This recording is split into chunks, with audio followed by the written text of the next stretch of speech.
Olá, amigos. Continuando nossa última aula, eu deixei essa pergunta e a fitoterapia, né? Quais são as espécies vegetais que são estudadas de fato em doenças neurodegenerativas? É importante fazer essa pergunta, né? Porque, primeiro que o corpo da evidência, né? Quando a gente fala de fato se há certeza sobre algumas espécies vegetais, sobre suplementação nesses contextos, é bem complicado afirmar que sim. Porque, primeiro que isso não são tantos trabalhos, né, de maneira geral, existem algumas espécies vegetais que são mais investigadas, mas, por exemplo, a gente sabe que em doenças demenciais, né, Alzheimer, Parkinson, etc., há um déficit de memória, um déficit de cognição, né, alteração, enfim, de diversos parâmetros motores, por exemplo, aspectos funcionais.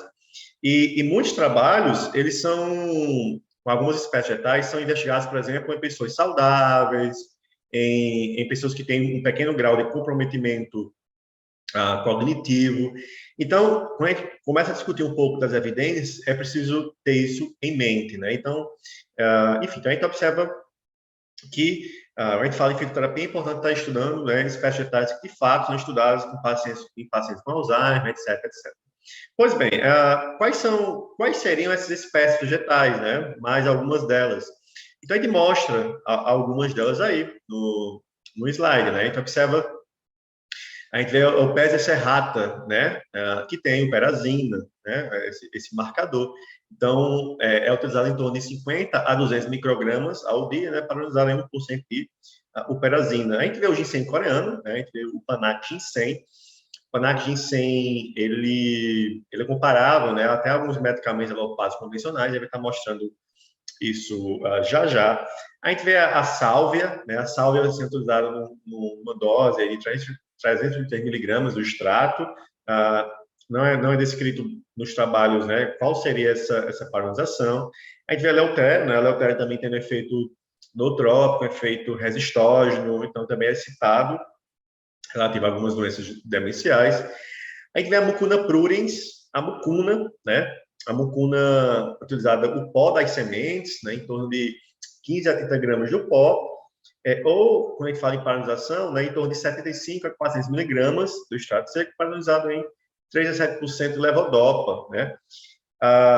Então, pode ser interessante em Parkinson, né? Uma vez que a gente vê Parkinson aí tendo um desequilíbrio nesses neurotransmissores. Aí vem a Bacova Monnier, que vai estar falando especificamente dela, já já. A gente vê Polypodium leucotomus, tá? Em torno de 300 miligramas, aí existem produtos patenteados na literatura, né? Então, a gente vê esse Anapsus, né? Um produto bem utilizado no Polypodium leucomotus. O Polypodium leucomotus, ele é muito estudado na estética, né? Em questões relativas à estética, mas existem alguns trabalhos relativos a doenças neurodegenerativas. A gente vê a Melissa, né? Melissa officinalis, o extrato contendo 500 miligramas do ácido rosmarínico, né? Ou seja, contendo citral, né? A gente vê aí os de 60 gotas ao dia, né? Que também já mostra efeitos interessantes do ponto de vista cognitivo. E a gente vê a ginkgo biloba, né? Contendo aí, tem um produto patenteado, esse EGB 761, né? Que ele basicamente contém 240 miligramas, né, contendo em torno de 22 a 27% de flavonoides do ginkgo biloba. Então, a gente observa que a gente vê na literatura e estudos de fato contemplando pacientes com alguma patologia, né, nesse sentido, principalmente doenças neurodegenerativas, né, Alzheimer, Parkinson, esclerose múltipla, enfim, então observa essas espécies vegetais, perfeito? E aí, cada uma dessas espécies vegetais tem um efeito, uma ação farmacológica, uma mecanização diferente, tá? Lógico que os trabalhos em seres humanos, muitos deles não avaliam, né, mecanismos de ação, avaliam apenas os desfechos clínicos, cujo eu vou estar mostrando como é que a gente pode estar avaliando quais desfechos clínicos, né? Ou seja, como é que o profissional, né, que trabalha numa clínica, que não é neurologista, que não é geriatra, né, como é que profissionais que não têm a vivência, vivência específica dessa patologia, a gente pode estar mensurando esses aspectos funcionais de pacientes com doenças neurodegenerativas. Nesse slide, ele mostra alguns prováveis mecanismos de ação, né? Lógico, percebam, saber mecanismos de ação, saber não quer dizer muita coisa, né? A gente tem que ter um olhar clínico, Ou seja, a gente tem que saber se de fato há uma melhora em aspectos cognitivos, de memória, aspectos funcionais, e baseado nisso, ou seja, tem um desfecho clínico interessante, baseado nisso, procura saber quais seriam as ações farmacológicas dessas espécies vegetais. Pois bem, então a gente selecionou aqui alguns que têm bem descritos, né? Geralmente os trabalhos avaliam esses mecanismos de ação em modelo animal, né? Modelo animal, modelo in vitro, e, claro, ao mesmo tempo a gente tem evidência clínica, evidência em seres humanos. Pois bem, então observa que, quando a gente discute um pouco quais seriam os prováveis mecanismos de ação, são vários, né? Então a gente observa, por exemplo, que o ginseng coreano ele pode ter efeito na memória, na cognição, uma vez que ele atua, né, reduzindo a atividade da tirosina hidroxilase e da dopamina beta-hidroxilase. Então, a gente observa que isso aqui são mecanismos bem descritos em modelo animal, cujo vão ter um efeito no metabolismo das aminas, né, das monoaminas.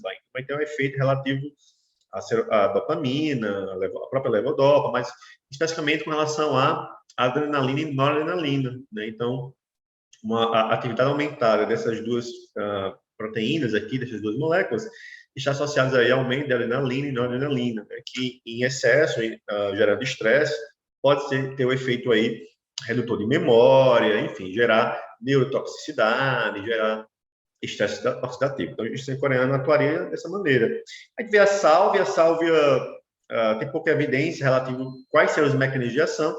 Observa que a sálvia, a gente vai estar mostrando nos trabalhos, ela tem esse efeito aí melhorador de aspectos cognitivos, etc., como já falei. O eleutério também. A gente observa o pés serrato inibindo, né, acetilcolinesterase, ou seja, a molécula, né, que degrada a acetilcolina, vai ter um efeito de cognição, vai ter um desfecho para alguns parâmetros relativos à função do neurônio. Então, na UPS serrata, né, que é para de perazina, ela diversos trabalhos, né, o excesso, né, uma dose inadequada, pode ter uma ação com relação à crise colinérgica, anorexia, bradicardia, enfim, diversos efeitos colaterais. É percebe que a ginkgo biloba, né, tem uma atividade colinérgica, né, comparável até alguns alopáticos convencionais utilizados para pacientes com doença neurodegenerativa, né. Também aqui aumenta o fluxo sanguíneo cerebral, né? Então o ginkgo biloba tem esse efeito, assim como a polipodileucomotes, né, que eu falei que é muito utilizada em estudos para estética, né? Então o ginkgo biloba também aumenta esse fluxo sanguíneo cerebral, e também a polipodileucomotes, né, ela estimula, né, a atividade bioelétrica, né? Então tem um efeito possível nesse sentido. E aqui mostra que doses, né, moderadas, em torno de 360 miligramas do extrato, são melhores que doses de 720. Né? Alguns trabalhos compararam, foram estudos dose e efeito, compararam que nem sempre uma dose alta da polipodileucomotes é melhor, né, que uma dose, enfim, uma dose ótima, digamos assim, que nesse caso, em torno de 360 miligramas, né, do extrato de polipodileucomotes. A melissa, né, a melissa atua em receptores nicotínicos e muscarínicos, né, da acetilcolina, enfim. Então, perceba que diferentes espécies vegetais atuam por diferentes mecanismos de ação. Claro, como vocês viram em outros módulos, a gente precisa estudar, né, para a gente sempre colocar em prática aquele uso racional, ver o perfil de segurança, ver quais são os medicamentos convencionais que o paciente, porventura, já utiliza, para evitar interações indesejáveis, tá? Enfim, então a gente observa essas espécies vegetais, e é importante falar isso porque a gente tem evidência em seres humanos, tá? Eu coloquei isso, enfim, tanto relativo às doses, relativo aí a mecanismos de ação, né, ação farmacológica, mostrando, por exemplo, alguns efeitos comparáveis a medicamentos alopáticos convencionais, né, como a mucuna pruriens, como a ginkgo biloba, enfim. Mas a gente sempre fala isso por quê? Porque na literatura tem muita coisa, muito trabalho, né, publicado até recentemente, 2021, 2020, mas são trabalhos basicamente que utilizam o quê? Utiliza aqui o nosso amigo que está aqui no centro do slide, ratinhos, né, estudos em modelo animal. Então a gente vê diversas espécies vegetais, né? A gente observa o salsão aqui, né? A gente observa o cúrcuma, a lobata, a gente observa pimenta, enfim, a gente observa diversas espécies vegetais, essas daqui, que tem muita literatura, né? Tem uma literatura promissora. Aqui o próprio cogumelo, aqui, Agaves blazei, né? Bem conhecido com relação a mulheres com ovário policístico, enfim. Que a evidência é necessário levar em conta, né? Evidências humanos, tá? Então, isso aqui são trabalhos promissores, tipo salsão aqui, né? Uma especiaria, mas aí precisa ter isso em mente, né? Que, por enquanto, se você procurar evidências seres humanos, não, vai ter muita evidência aqui dos nossos amiguinhos, né? E também estudos in vitro, tá? Então, cuidado quando a gente for estar utilizando, tentar colocar isso aqui, né? Algumas dessas espécies vegetais, difícil, mas a evidência ainda não é das melhores, perfeito? Tá, nesse sentido, a gente continua essa parte, a gente vai estar discutindo agora, vamos falar um pouco da Bacopa Monnieri, mas eu trago para vocês uma amostra, né, desses trabalhos, dessas espécies vegetais em contexto de pacientes com doenças neurodegenerativas, né? Então, observa, por exemplo, aqui, né, a Melissa officinalis, né, retardando, contendo ácido rosmarínico, prevenindo, retardando, né, a progressão da doença de Alzheimer. Observa a Salve aqui, né, um trabalho de revisão mostrando estudos clínicos, né, trabalhos com seres humanos aqui da aplicação da sálvia. Aí observamos o Cura Prunens, né, com relação à doença de Parkinson, né, então, estudo clínico e farmacológico. Observa a ginkgo biloba em Alzheimer, observa a ginkgo biloba, né, em contexto de demência, observa o ginseng, né, em esclerose múltipla, então observa a melissa, observa, enfim, percebam que são diversos trabalhos, né, que já estudam trabalhos clínicos que procuram investigar essas espécies vegetais no contexto, enfim, né, de estudos em seres humanos.